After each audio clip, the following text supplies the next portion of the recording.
Good afternoon friends. Last लेक्चरमध्ये orthogonal मॅट्रिक्सची definition आणि त्यावरील दोन थेरम आपण बघितले आहे. आता एक्झाम्पल बघू. आणि हा लेक्चर नंबर आपला 26 वा आहे. Example 1. If A and B are two non-singular matrices of the same order such that a dash which is equal to b dash. a आणि b जर आपल्याला नॉन सिंग्युलर मॅट्रिक्स दिलेली असेल ऑफ द सेम ऑर्डर, तर non singular मॅट्रिक्सची definition तुम्हाला माहित आहे. A square matrix is said to be non singular if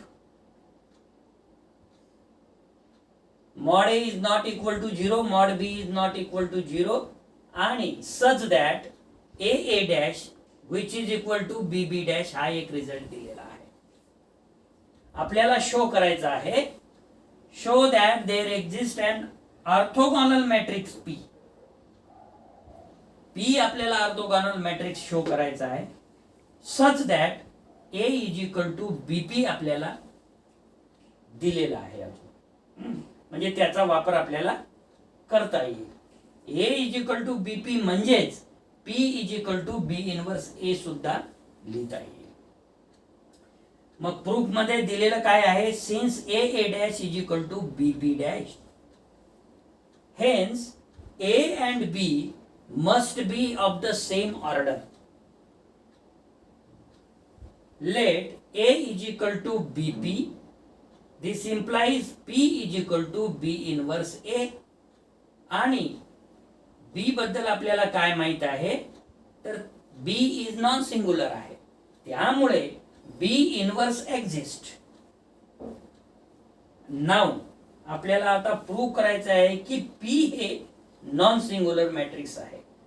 म्हणजे either P dash P is equal to identity दाखवावं लागेल किंवा p dash is equal to p into p dash किंवा p dash p is equal to identity दाखवावी. तर now p into p dash which is equal to p ची किंमत b inverse a एका bracket मध्ये आणि दुसऱ्या ब्रॅकेट मध्ये b इनवर्स a त्याचा dash which is equal to b inverse a into दुसऱ्या ब्रॅकेट मध्ये ए डॅश इंटू बी इनवर्सचा डॅश, जे की आपल्याला माहित आहे ए बी चा inverse which is equal to B inverse A inverse. त्या पद्धतीने आपण हे केलेलं आहे. तर ए बी चा dash is equal to B चा डॅश ए डॅश इथं आपण केलेला आहे. Which is equal to B inverse in bracket A dash, ब्रॅकेटच्या बाहेर दुसऱ्या ब्रॅकेट मध्ये बी इनवर्स त्याचा dash which is equal to B inverse A dash म्हणजे बी डॅश, जे की दिलेला आहे. बी डॅश त्याचा inverse because A dash is equal to B dash and B inverse त्याचा डॅशला आपल्याला बी डॅश त्याचा इनवर्स लिहिता येते. which is equal to b inverse b into दुसऱ्या ब्रॅकेट मध्ये b डॅश आणि b डॅश चा इनवर्स. परंतु b इनवर्स किंवा b इनवर्स b हे b आयडेंटिटी आहे आणि b dash into b dash चा इनवर्स हे b आयडेंटिटी आहे.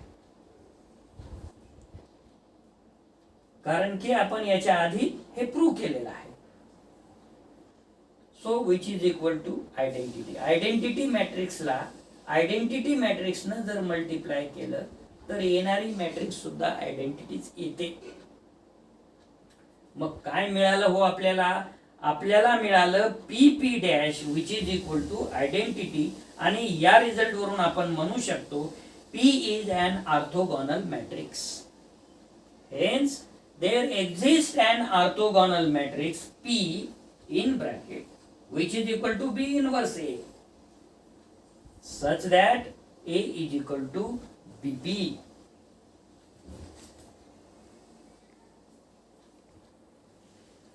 Next matrix is unitary matrix. याची डेफिनेशन बघू आता. A square matrix A is said to be unitary if a raised to theta into a which is equal to a into a raised to theta which is equal to identity.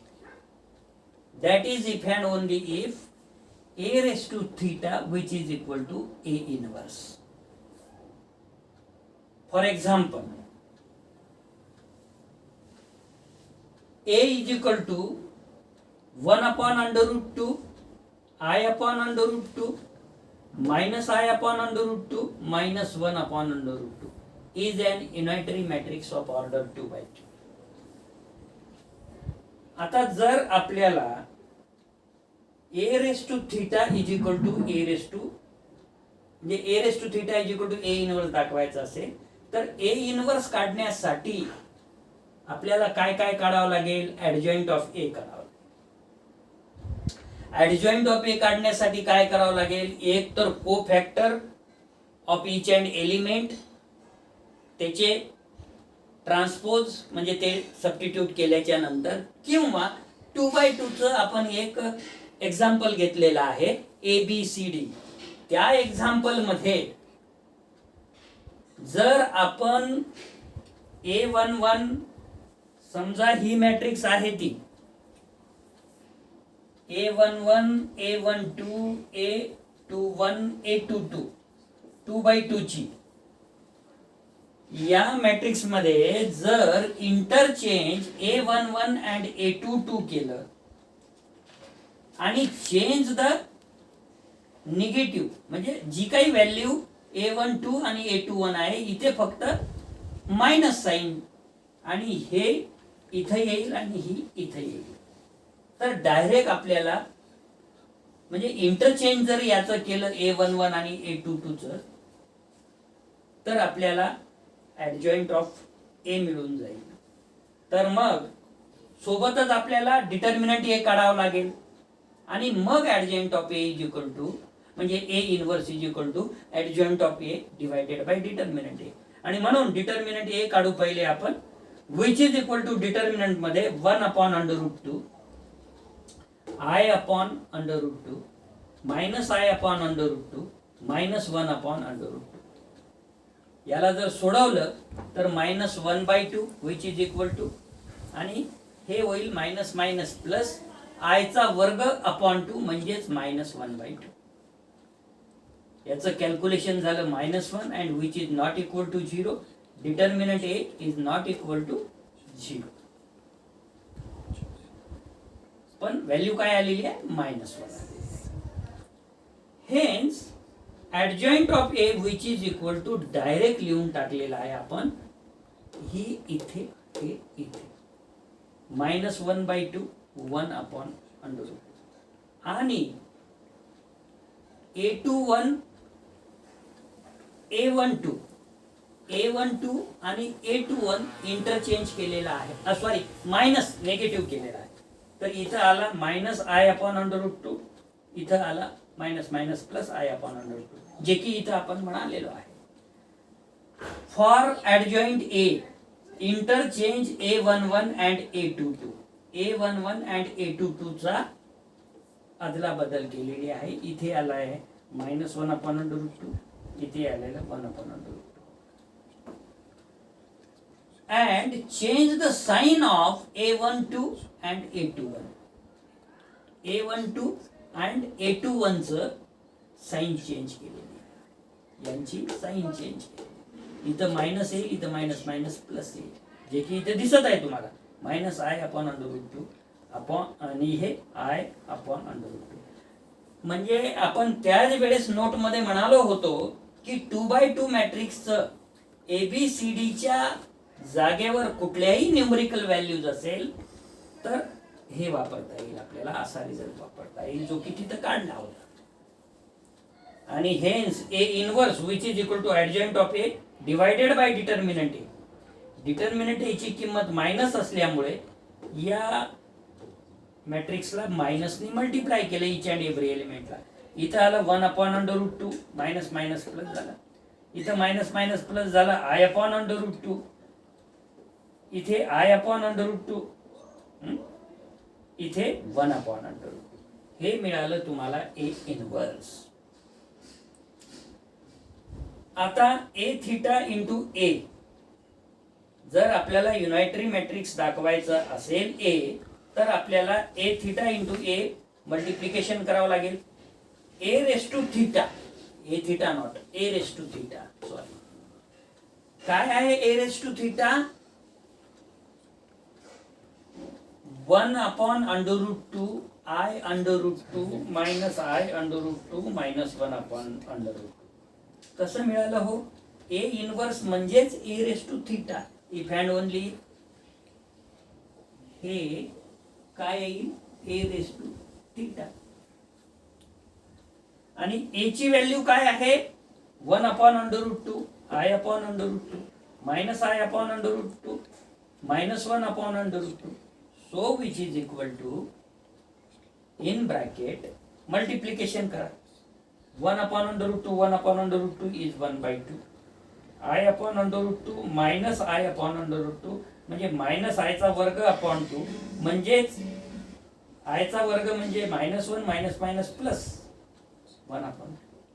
अशा पद्धतीनं जर multiply केलं I upon 2,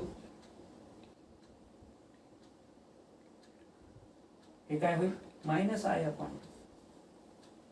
दुसरा row आता minus i by 2 plus i by 2 1/2 plus 1/2. हे झालं 1, हा झाला 0, हा झाला 0, हा झाला 1. म्हणजे 1 0 0 1, that is identity. This implies A raise to theta into A is equal to identity, जे की युनायटरी मॅट्रिक्स ची कंडिशन सॅटिस्फाय झाली. आणि म्हणून आपल्याला म्हणता येईल A is an unitary matrix. Note मध्ये if each element of A is real, then A चा bar is equal to A. जे की आपण कॉम्प्लेक्स नंबर मध्ये जर x plus i y is equal to z असेल, तर झेड चा bar is equal to x plus i Y चा बार complete, which is equal to x bar plus I bar. At that time x आणि y जर real असेल तर x bar is equal to x, y bar is equal to y. आणि म्हणून इथे जर a real असेल तर a bar is equal to a. Hence a raise to theta which is equal to a raise to -1, जे की आपण काढलेला आहे, आणि which is equal to a dash, जे की लास्ट लेक्चर मध्ये झालेला आहे. Hence a raise to theta into a is equal to I, which is equal to a dash into a. त्यामुळे unitary matrix over real number is an orthogonal matrix. धन्यवाद. किती minute झाले?